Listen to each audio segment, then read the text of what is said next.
So I'm Karla, living in Newcastle under Lyme, and I've got a diagnosis of DiGeorge syndrome, which is also known as chromosome 22 duplication, and I've also got a diagnosis of ADHD. So, DiGeorge syndrome is basically everybody has so many chromosomes within their body. I've got a added chromosome basically, and it's a duplication of the chromosome 22.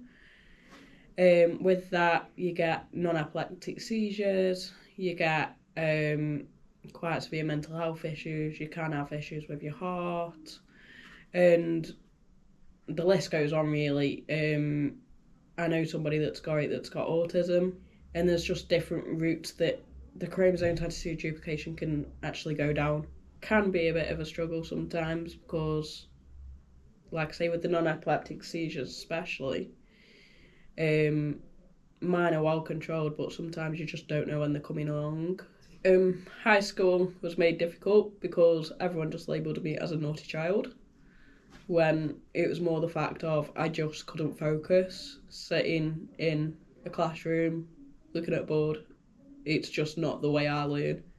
And by them doing that, it was making it actually harder for me to learn.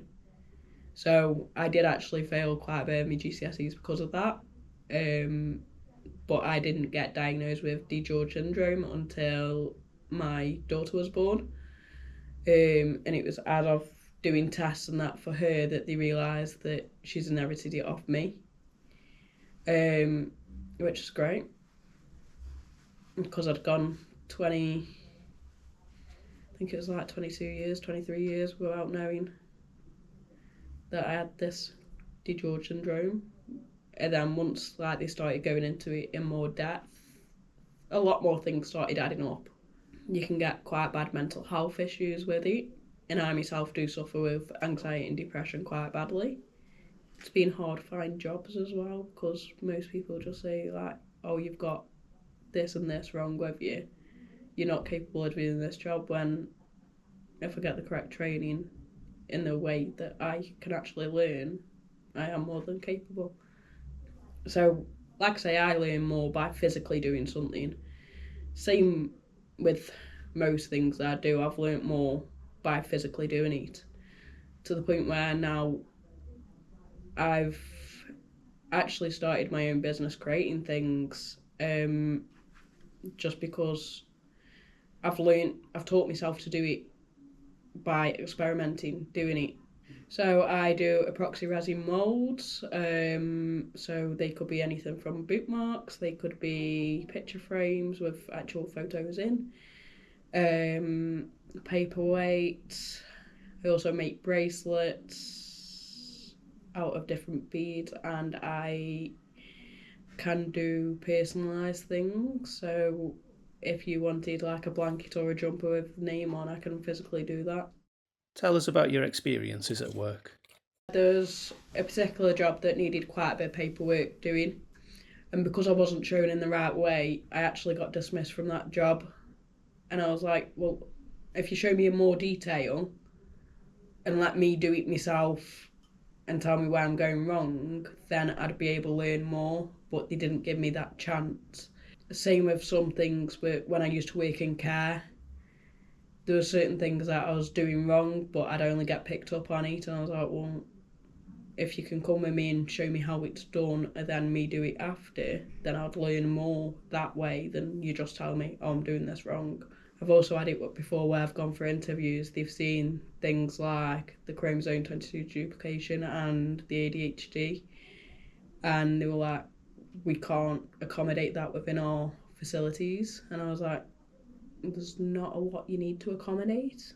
You just need to show me physically and then let me do it in regards to training. So, and then just let me crack on after that. What support do you get? To this day, I've still got no support whatsoever. Like my auntie, she's quite good at helping me in regards to things, but going from NHS, they're like non-existent. And I've had to have a fight to get the diagnosis to be put on my GP records. because in the letter it's actually addressed to my daughter, and it says she's got a chromosome 22 duplication from myself, and I've gone to the GP, shown them the letter, and they're like, well, we can't put that in. I'm like, it's in black and white from the hospital, why can't you put it in? And they were just like, we need to test you. Has having a diagnosis helped you? It's helped me understand more of why things went the way they did in my life. So, for instance, school, it helped me understand that I wasn't just a naughty child, I just needed additional support that I didn't get. And it explains like my non-epileptic seizures and stuff like that, because at the time we didn't actually know why I was having these seizures. So, in regards to that, it's helped me understand more of my background and why, in a way, I was acting that way. Since having the diagnosis, things have just sort of remained the same how they were. Same with my ADHD. Since having that diagnosis, because I got that again after I left school, things have just remained the same. I just understand it more.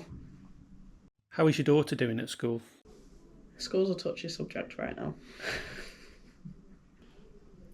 We have only just been able to fight for any HCP for her, where that's actually been rewarded. It took since she was in nursery to get that, and they're only just starting to make reasonable adjustments, like allowing her to go in joggers because she doesn't like school trousers, like she doesn't like material of them. Also things like when she used to go through the back entrance where all the other pupils went, that was way too noisy for her, and before she even got to the door that she was meant to go in, she was in meltdown mode. Where now she goes in through the main reception and she finds that a lot better. But other than that, the school, they are a good school, don't get me wrong, but I think for the support that my daughter needs, I just don't think they can accommodate that. Like, now I know what support to fight for in regards to my daughter, so I can fight for that.